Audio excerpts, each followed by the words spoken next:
vamos a continuar con lo que es arterias. Empezamos con arteria maxilar, entendiendo que la arteria maxilar es rama terminal de la arteria carótida externa. Esta arteria se va a denominar así desde que ingresa o pasa por este músculo que es el pterigoideo lateral. Esta arteria puede pasar entre los dos fascículos o puede pasar en el borde inferior de dicho músculo. La arteria maxilar también será contenido del ojal retrocondilio de jugar, que se va a encontrar posterior al cóndilo de la mandíbula y anterior a este ligamento, al ligamento esfenomandibular. Este ojal retrocondilio de Jugara tendrá el contenido dos estructuras, la arteria maxilar, o también denominada arteria maxilar interna, y el nervio temporal. La arteria maxilar está distribuida en 4 grupos. El grupo número 1, estos 4 grupos, disculpen, están categorizados así según su emergencia de dicha arteria. Es decir, desde este segmento se denomina arteria maxilar y el grupo número 1 estará en las primeras ramas que emergen de dicha arteria y el grupo número 4 serán las ramas más profundas de dicha arteria. Entonces, el grupo número 1, debemos recordar este mnemotécnico que es TIMEME, donde está formado por 3 arterias. La arteria timpánica anterior, que en este caso es esta arteria que se va a dirigir hacia la parte posterior e inervar la parte anterior de la caja del tímpano. Tendremos la arteria meningia media, que es esta la más gruesa, que va a ingresar hacia la cavidad craneal a través del agujero oval. No, perdón, el agujero semiespinoso o redondo menor. Y este que es la meninge accesoria ingresará por el agujero oval. El grupo número 2 está formado por 4 nervios, que el mnemotécnico para recordarlo será de MATEP-T. La primera rama va a ser dentario inferior o alveolar inferior. ¿Qué es este?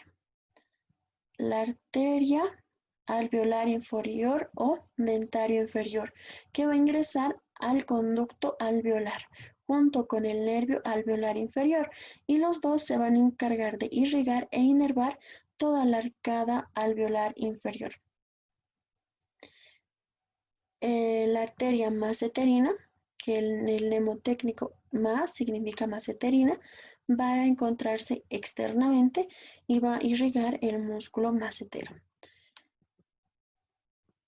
La arteria esta que podemos observar va a ser la temporal profunda posterior, que va a irrigar al músculo temporal.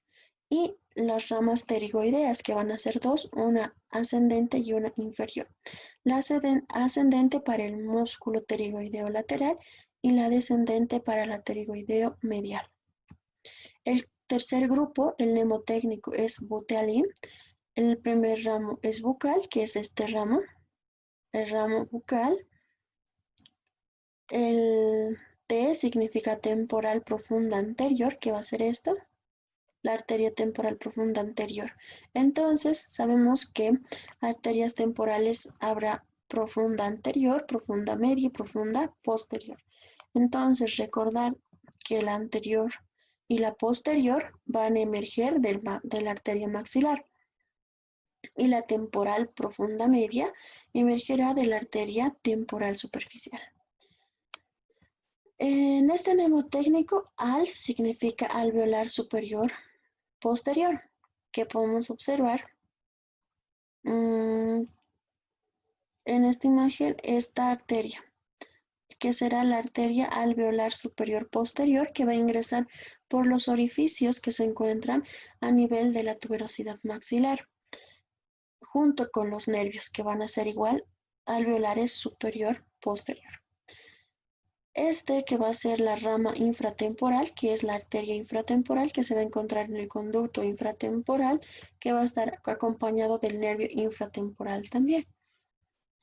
El cuarto grupo, el mnemotécnico se verá PAVIPTE, va a ser la arteria palatina superior o descendente, la arteria ovidiana, que estará en el conducto ovidiano, que se encuentra en el origen de las apófisis pterigoides, y la arteria pterigopalatina. Estas arterias van a ser profundas, es decir, nos observan en esta imagen. La arteria temporal superficial será otra rama terminal de la arteria carótida externa. Entonces, en esta imagen tenemos la arteria carótida externa, esta parte, y las dos ramas terminales serán esta arteria, que es la arteria maxilar, y esta la arteria temporal superficial. Las dos ramas serán ramas terminales de la carótida externa. La arteria temporal superficial tiene ramos colaterales y terminales. Los ramos colaterales, vamos a recordar este mnemotécnico, transite PA, que trans significa transversa de la cara, que será esta arteria transversa de la cara. Sí, que es cigomático orbitario, que es esta arteria, la arteria cigomático orbitaria, la arteria temporal profunda media, que en este caso podría ser esta, y la arteria o los ramos parotidios, que serán varias ramas que van a encargarse de irrigar la glándula parótida. Los ramos terminales será uno anterior y otro posterior. El anterior será la arteria frontal y el posterior será la arteria parietal.